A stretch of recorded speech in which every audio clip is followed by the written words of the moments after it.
Now let's talk about binary numbers manipulation.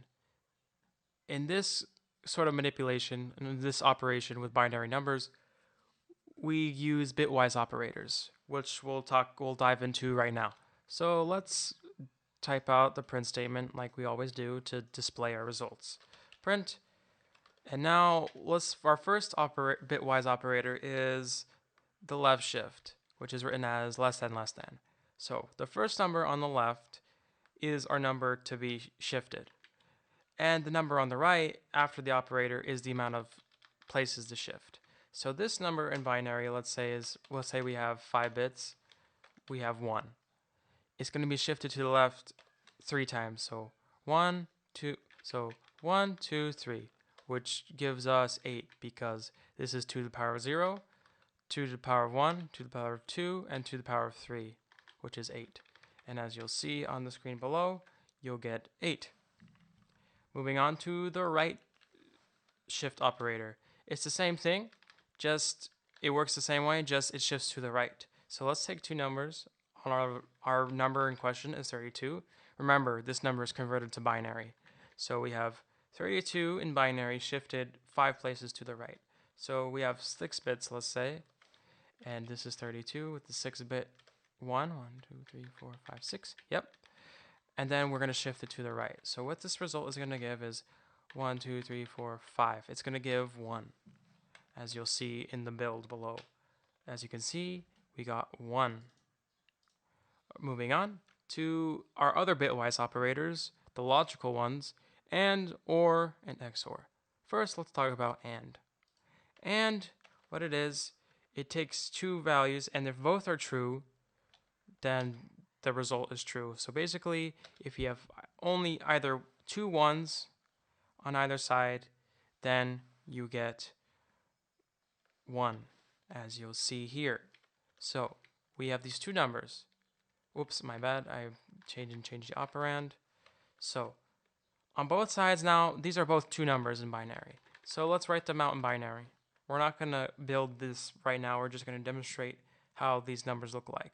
So 1 with 9 zeros, I believe. 1, 2, 3, 4, 5, 6, 7, 8, 9. Yes, 1 with 9 zeros. 1, 2, 3, 4, 5, 6, 7, 8, 9. And then we have 0 with lots of 1s. The rest are 1s. 0 with 9 1s. So when we AND this, since none of these are 1, 1, we're just going to get 0. So you compare each one, each bit place. So 0, 1, 0, 1, and so on, 1, 0, all the way to the end. And you get the AND result, which will yield 0 because none of them are 1, 1. So none of these are 1, 1. They're all 1, 0, or 0, 0, or whatever. So as you'll see, the result is 0, which is just 10 zeros. Anyway, moving on. Let's talk about OR.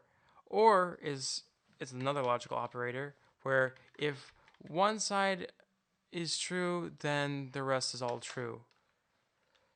At least one side is true, that is. So let's take our number from before. We're going to take our number, but this time we're going to OR it. That's notated with this line. Is shift, on the American keyboards, is shift backslash. It's right under the backspace button usually. Now let's talk about OR operating with OR. So 1, 0 is 1. We have all 1 zeros, so that means we have 1 on every time. So our result will be 511, which is 511, which is basically all these places are going to be a 1 now. So that's the result, ORed. Right? Okay, moving on. Let's talk about XOR. XOR is kind of different from AND and OR. It's notated with the caret. And let's actually change the numbers this time to demonstrate it a little better.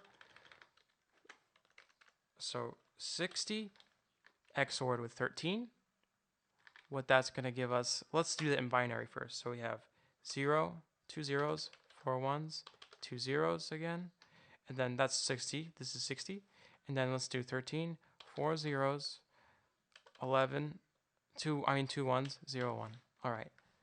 So here's our numbers in binary. So XOR, what it does, the two sides must be different in order to yield 1 or true. And if they're not, they yield false, which is 0. All right. So 0, 0, which is 0, 0, 0, which is 0, 1, 0, which is 1, 1, 0, which is 1, 1, 1. They're both the same. So it's 0, 1, 1 again, 0, 0, 0. You get 0 again, and 0, 1, you get 1. And this number should be 49. We'll test it out right now. As you can see, we built it and we got 49. So that concludes this tutorial on bitwise operators. We hope to see you next time.